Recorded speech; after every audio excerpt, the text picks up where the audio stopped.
And this is the last glimpse we got of Mercury, at least for this flyby. But obviously there is a lot yet to come, and we'll be going back in October. Thank you. Okay, let's open it up for questions, and we're going to start here at NASA headquarters. Please wait for the mic and give your name and affiliation. We'll start with Seth. Seth Borenstein, Associated Press. For Dr. Proctor, well, actually, for any of you, first, if going into this, I think it was 55% of Mercury had been unseen. What percentage, right, of that, how much of that 55% did you get to see in just this short time? And is it fair to say that the volcanism has been the most, I mean, and these sort of this sort of dynamic features are what you're talking about when you're talking about the most surprising things? Mm-hmm. Sean can correct me if I'm wrong. I would say we've seen about another 30% of the surface.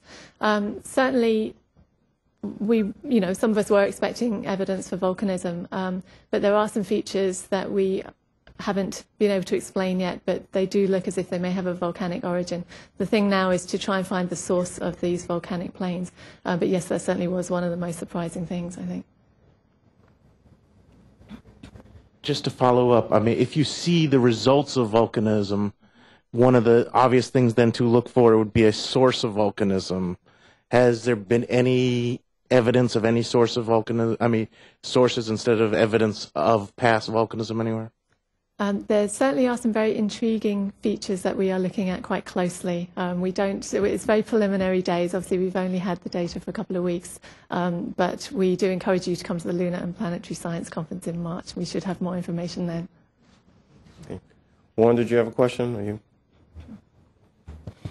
Yes, for Dr. Strom, about the Caloris Basin. It seemed, as you said, much larger than the initial estimate. Do you have any better idea of how or why this was formed from looking at the new images? Well, these basins on Mercury and other bodies are formed by large impacts. And this one happened during the time of late heavy bombardment, or very near the end of it. And that's the period when there was much more impacts going on than are today. It's called the late heavy bombardment. And so all of these craters that you see are the result of impact. I mean, there are some volcanic craters as well. In fact, there's one that they've identified in the Caloris Basin near the western rim. And those are, not, they're different shape and different characteristics. Those are not impact, those are volcanic, but they're few compared to the impact craters. Well, a follow-up to that for you or Dr. Proctor. That's one of the oldest ones. What are some of the youngest that you've seen? Are there any that strike you as being relatively recent from what you've seen so far? Well, the raid craters are the most recent. Now, they still retain their rays, so they have occurred relatively recent. Now, if you want to put an age on that, that's very, very difficult to do just by looking at a crater. It depends on how long it takes for those rays to be worn away, so to speak, by subsequent small impacts and ejecta thrown on them and so forth. But those are probably on the order of say millions of years old or so, the very youngest craters. They're still forming today. I mean, there could be an impact tomorrow for all that matters. So they have a range of ages, anywhere from maybe a few million years or even less than that to over 3.8 or over 3.9 billion years. And has your spectrometry data so far given you any indication of the composition of the material coming out of those craters? Again, it's very early days with the color data. We have to be sure that the calibration is exactly right because these differences are extremely subtle. Certainly it's not unlike the materials that we see on the moon, but there are clearly some variations and we're working to understand what those are. May I elaborate on your first question and your last question? There's a particular importance for features of the scale and nature of Caloris, because Caloris was a giant impact that excavated deep into Mercury's interior and brought up from the interior material that's not commonly found at the surface. So we expect that the walls of the Caloris Basin, that the rims of Caloris Basin are revealing material from great depth. Even the material that fills the Caloris Basin today, we know, is different in color, and by inference, difference in composition than the material surrounding it.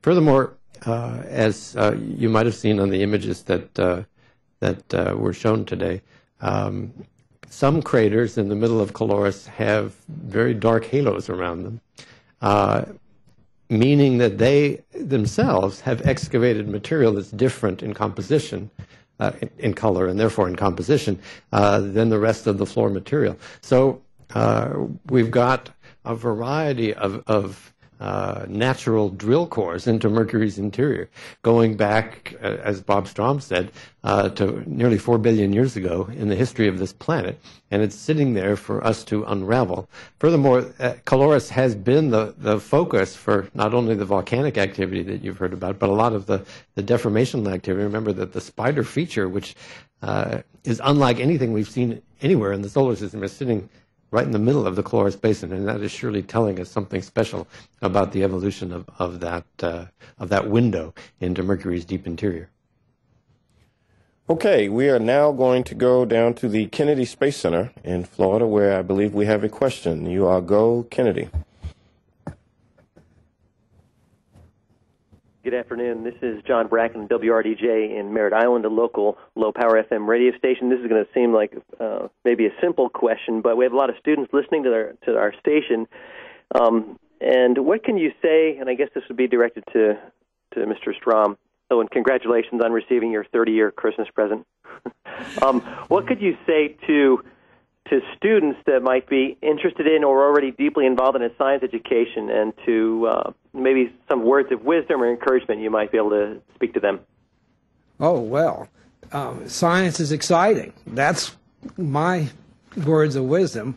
I think any scientist you talk to can get very, very excited. Making discoveries is the biggest turn-on in the entire universe. Believe me, it is. And this is what this mission is about, discoveries. And that's one of the reasons I'm so excited about it, not just being an old Mariner 10 person, but I'm looking at a new planet, and it's exciting as can be. So if you want to get turned on, stay off drugs and get on science.